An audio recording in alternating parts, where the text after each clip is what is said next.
Nachi Ngete timori mundiura neraji mgacho nokache Finesse Troto Hey Ichi ndakachiruka panga ndakawanda ndechekusimbisa njonda inosunda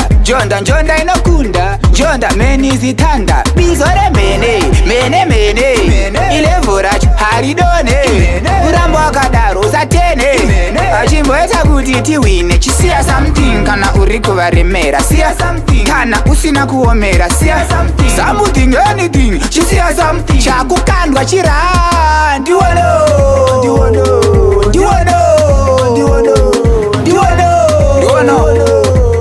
zviripo izvozvo uchingo ndiwona ndotangira ipapo zvasiyana nepawanga usipo kwako kumafuro manyoro kunofura mhepo hanzi une chimafiya chikwa euchapo iwe chimbosiya wati mutsa ndokuti timire panomira mhitsa ndokuti tirambe tichikungurutsa sare tichiumburutsa waibata chisiya something kana uri kuvaremera siya kana usina kuomera siya something anything chisiya some chakukandwa chira ndiwono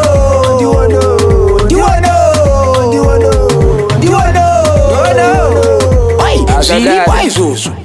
hauzi mene mavheji muheji mene magazini imeji papeji ndafitwa nengoma rangweji neeji batidzai moto ndamira pasteji ichi ndakachiruka paya panga takawanda ndechekusimbisa njonda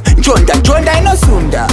njonda inokunda njonda meni zitanda bizo remene mene ilevo racho haridone urambo wakadaro usatene achimboeta kuti tiwine chisiya something kana uri kuvaremera siya something kana usina kuomera siya something anything chisiya something chakukandwa chira ndiwono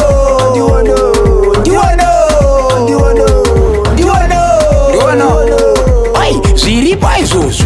uchingo ndiwona ndotangira ipapo zvasiyana nepawanga usipo kwako kumafuro manyoro kunofura mhepo hanzi une chimafiya chikwa euchapo iwe chimbosiya wati mutsa ndokuti timire panomira mhitsa ndokuti tirambe tichikungurutsa sare tichiumburutsa waibata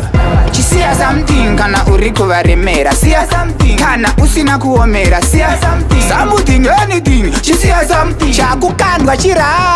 ndiwono